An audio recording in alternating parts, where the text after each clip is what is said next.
Hi, it's Jeannie Marie from the Nature Realm Portal, and I hit the jackpot lottery of seashells today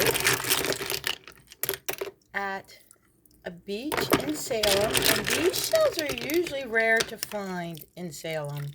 These are big, large moon shells and all kinds of small conches and things like that. So I'm soaking them in water. I added a little bit of dish detergent and a little bit of bleach. I'm going to let them soak overnight, rinse them off real good, then lay them out in the sun to dry. Hopefully there'll be sun tomorrow. And then I will put a glaze on top of them, some kind of spray glaze. But aren't these gorgeous? Look at this. And then I will use these to make spirit dolls and jewelry.